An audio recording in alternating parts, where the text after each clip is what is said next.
बहुत बड़े दिन की बात करनी है। तो वो दिन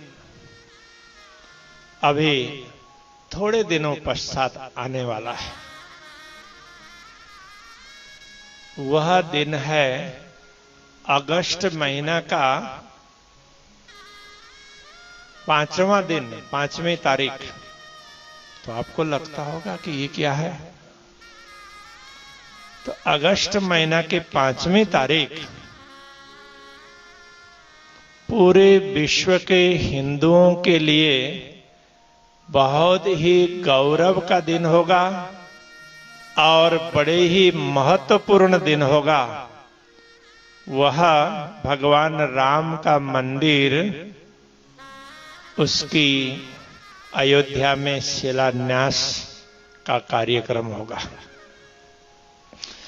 ये भारतवासियों के लिए तो गौरव का विषय है ही, पूरे विश्व के हिंदुओं के लिए ये गौरव का विषय है। तो 125 करोड़ से भी ज्यादा हिंदू है पूरे विश्व में। तो उन सब के लिए ये बड़ा गौरव का विषय है।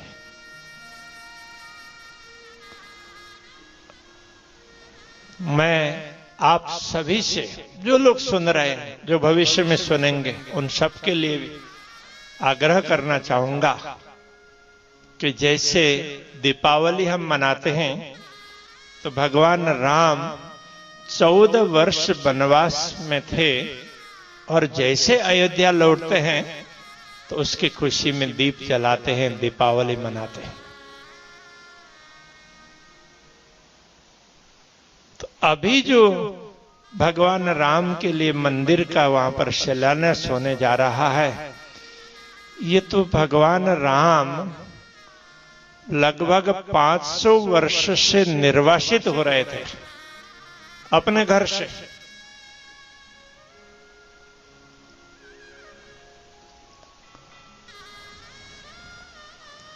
आक्रांताओं ने बहुत ही जघन्य अपराध किया, अयोध्या में भगवान राम का मंदिर तोड़ा और भगवान राम को वहां से निर्वासित किया। 500 साल की लड़ाई अब जाकर के वह चरितार्थ हो रही है हिंदुओं के लिए। तो ये 5 अगस्त का दिन है, बहुत महत्वपूर्ण दिन है। तो इतने वर्षों तक तो आक्रांताओं ने बड़ी कठिनाई दी, फिर भी हिंदू लोग डटे रहे, उन्होंने कभी छोड़ा नहीं।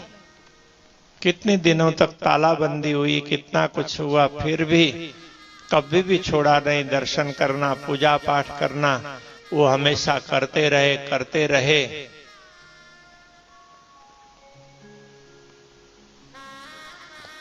कितने सालों तक तो मुगलों का साम्राज्य रहा, उसके बाद में अंग्रेजों का रहा। दोनों ही हिंदुओं के लिए बहुत ही, क्या बोले, कि उनके प्रति निकृष्ट भावना होती थी। ऐसे लोगों ने देश को भी बहुत लूटा और हिंदुओं को बहुत लूटा। देश को लूटा, तात्पर्य हिंदुओं को बहुत लूटा। आज पूरे विश्व में जितनी संपत्ति होगी उससे ज्यादा संपत्ति तो भारत की लूट करके ले गए, मुगल भी और अंग्रेज भी। मुगलों ने भी तो ऐसी संपत्ति लुटा लुटा करके बाहर भेजा और अंग्रेजों ने तो और ज्यादा सत्यानाश किया। देश को विभाजन करके अंग्रेज चले गए। उसके बाद भी जो लोग देश में शासक के रूप में रहे हैं, उन्होंने हमेशा दूसरे लोगों की तुष्टीकरण की ही राजनीति अपनाई और उन्होंने हिंदुओं के साथ में हमेशा अन्याय ही किया है। अभी जो शासक हैं देश में कुछ वर्षों से, बीच में भी ऐसे थोड़े अच्छे शासक भी आए, किंतु वो पूर्ण बहुमत से नहीं थे, इसलिए ज्यादा कुछ कार्य नहीं कर पाए। जो पूर्ण बहुमत से सरकार आई है तो वो हमेशा हिंदुओं के प्रति द्रोह करती आई है।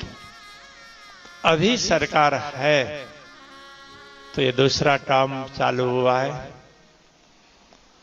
तो वह देश के लिए भी सही है और देशवासियों के लिए भी सही है और हिंदुओं के लिए भी सही है।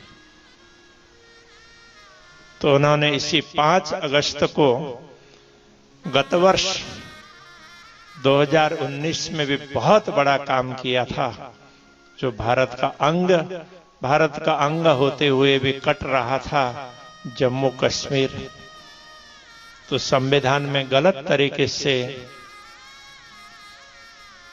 संविधान तैयार करके और उसमें कुछ और जोड़ करके बहुत गलत तरीके से भारत के एक बहुत बड़े हिस्से को और बहुत महत्वपूर्ण भाग को भारत से अलग करने का षड्यंत्र किया था, उसको नेस्तनाबूद किया और भारत के संविधान में 370 अनुच्छेद को हटा दिया और उसके साथ साथ में 370 हट जाता है तो वो 35A भी वैसे ही चकनाचूर हो जाता है। तो ये था भारत के सरकार ने बहुत बड़ा कार्य किया, वर्तमान सरकार ने गत वर्ष। तो इसके लिए हम लोगों को प्रधानमंत्री जी को बहुत ज्यादा बधाई और धन्यवाद देना चाहिए। न्यायिक लड़ाई करते करते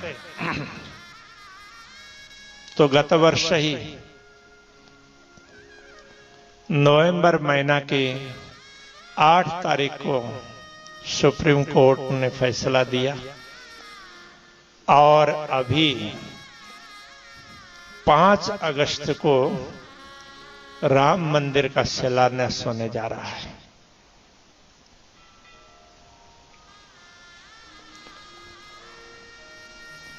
राम मंदिर के लिए देश के विभाजन के बाद में भी अनेक लोगों ने लड़ाई की, अनेक लोगों ने अपने आहुति दी है जीवन की। उससे पहले भी अनेक हुतात्मा हुए जिनका शायद इतिहास में नाम भी दर्ज नहीं हुआ होगा। तो उन सबके तर्पण के लिए, तो उनकी खुशी के लिए तो हम सबको उस दिन दिवाली मनानी चाहिए। और मैं पूरे हिंदुओं को, श्री कृष्ण प्रणामी परंपरा के अनुयायियों को तो मैं खास आग्रह करूंगा कि उस दिन आप सब दिया जलाएं। ये हिंदुओं के लिए बहुत बड़ा दिन है, एक प्रकार का ये त्योहार ही है। इतने वर्षों के बाद अब भगवान राम का मंदिर वहां पर उसका शिलारोपण हो रहा है। तो मैं आप सबसे ये आग्रह करना चाहूंगा कि आप यहाँ अपने अपने घरों में दिए जलाएं, अपने अपने प्रतिष्ठानों में दिए जलाएं। तो यहाँ हम नौतनपुरी धाम में भी 11 दीपक जलाएंगे उस दिन। तो इस समय, रात के समय हम जलाएंगे। तो शिलान्यास तो सुबह के समय पर होगी, किंतु दीपक रात के समय पर जलाएंगे वो खुशहाली के हिसाब से। तो मैं आप सबसे आग्रह करूंगा कि हमारे प्रधानमंत्री जी ने तो एक इसके साथ साथ में एक बहुत महत्वपूर्ण सुझाव दिया था कि देश के जितने भी धर्म स्थान हैं तो वहां की मिट्टी और जितने भी पवित्र स्थान हैं तो वहां का जल अयोध्या पहुंचाया जाए। तो श्री 5 नौतनपुरी धाम की पवित्र मिट्टी और यहाँ यमुना जी का जल भी बड़ा पवित्र है। तो वह जल और मिट्टी दोनों ही तो यहाँ से अयोध्या भेजी गई है। तो आप लोगों ने देखा होगा पूरे जामनगर के अलग अलग स्थानों की भी मिट्टी और जल दोनों ही एकत्रित किया था और अयोध्या के लिए प्रस्थान करवाया था।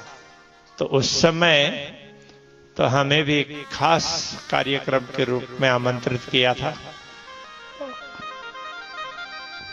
तो ये सारा श्रेय प्रधानमंत्री जी को जाता है, उनकी टीम को जाता है। कानूनी रूप से भी राम मंदिर के पक्ष में फैसला आया, तो उसके साथ में देश के बहुत बड़े हिस्से को गत वर्ष सितंबर 5 को ही संविधान के ये अनुच्छेद 370 को नेस्त नाबूद करके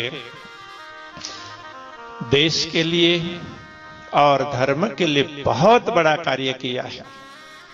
इसलिए 5 अगस्त को मैं पुनः कहना चाहूंगा कि देश विदेश में रहने वाले किसी भी देश के नागरिक होंगे, जो भी हिंदू होंगे, कि वो लोग अपने अपने घर में दीपक जलाएं और दिवाली की भांति इस पर्व को भी मनाएं।